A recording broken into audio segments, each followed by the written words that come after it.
At the Huntsville, Alabama conference of 1957, my ideas were at last being taken seriously by a small group of senior physicists and government advisors.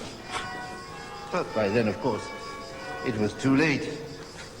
What was this with those people? Can you tell me what happened at Huntsville? The usual thing. The politicians come running to us as though we can reverse the course of nature. When we tell them we can't, they say, why didn't we do something earlier? When we tell them they prevented us, they start squabbling among themselves. Oh, rabble. Was anything achieved by the conference? There was some discussion. In secret. Can you tell me anything about that? It was all very theoretical. Well, look, I can understand your reluctance. Look,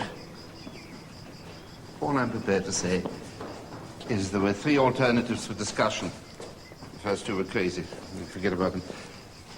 The third alternative, maybe not so crazy.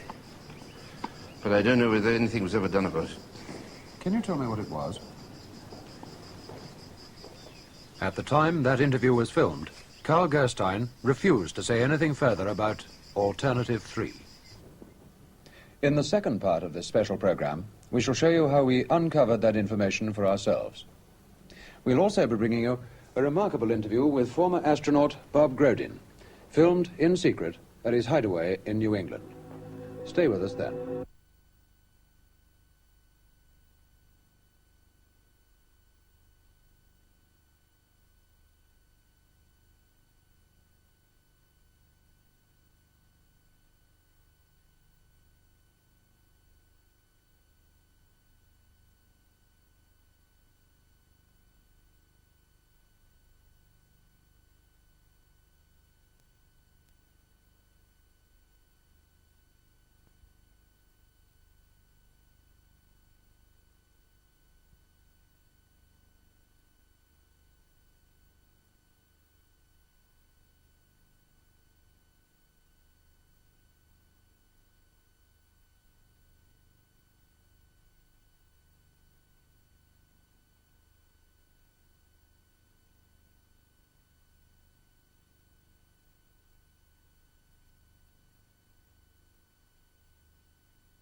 This is astronaut Bob Grodin before his first moonwalk.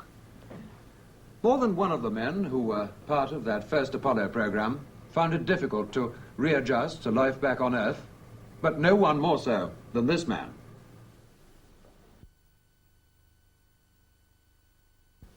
Here he is, as he is today. 5 years on. There were psychological factors, it seemed, which on the surface could explain away the changes in personality, the instability, the breakdown of former relationships. But what exactly were those psychological factors?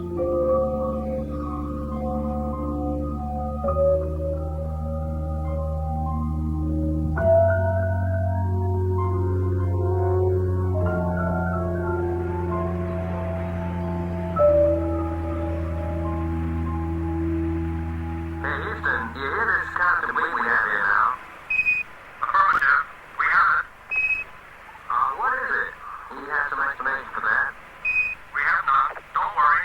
It's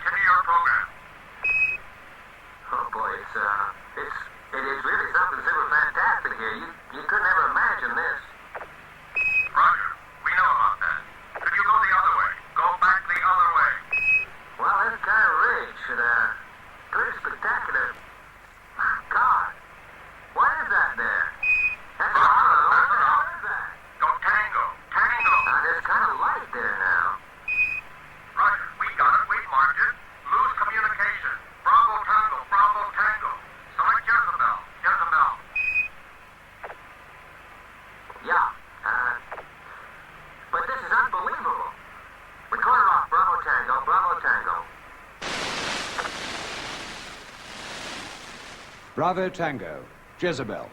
A form of code, but meaning what? Certainly nothing to the 600 million people listening on Earth below. From Boston, Massachusetts, we arranged for ex-astronaut Bob Grodin to talk to us. The interview was filmed to be edited later. Can you hear me all right? Can you hear me in Boston? Yeah, go ahead. Grodin showed no reluctance to discuss the breakdown he'd suffered after his return from space. But nothing remarkable seemed likely to come from the interview until I asked this question. It's been suggested, among others by some very responsible people, that you, all of you on the Apollo program, saw far more out there than you've been allowed to admit publicly. Would you like to comment on that suggestion? What the hell are you trying to do to me? Can I ask you that? What the hell are you trying to do to me? Well, I was only trying You trying to screw me? Is that what you're trying to do? You trying to screw me? Like that dumb bastard Ballantyne? Is that what you're trying to do? Well, why me? I was up there to do a job, man. That's all I was up there to do. I don't have to answer Oh, questions. hell. What's the matter with this thing now? It's not this end. Somebody's pulled a switch somewhere. That somewhere, so far as we could discover, was neither in London nor in Boston, but in the satellite connecting the two. The incident has never been explained. Nevertheless, that one word, Ballantyne, was enough to send Colin Benson and a camera operator, with some very innocent-looking home movie equipment, across the Atlantic, posing as tourists. This is what they brought back on 8mm film. I would never have found Bob Grodin unless he had been willing that I should. But starting with the few leads I had, I was brought eventually to the remote bungalow where he now lives. You want a beer? Mm-hmm. Sure. Just one. I'll wait. Annie! Annie, can we have a couple of cold beers? Well, what do you want to do? Do you want to do it out here or in there? Doesn't make any difference. I don't think we're going to have a private conversation. We're fine here. Yeah. All right, little baby. Meet the professor. Hi. Thank you. We are going to reveal all. Well, that's Annie. She's not my daughter, right? You put that on the record. Right? You got it, Bob. She's a great kid. Well, without her, I'm pretty lucky. We talked for an hour before Grodin became willing to discuss our previous and abortive satellite interview.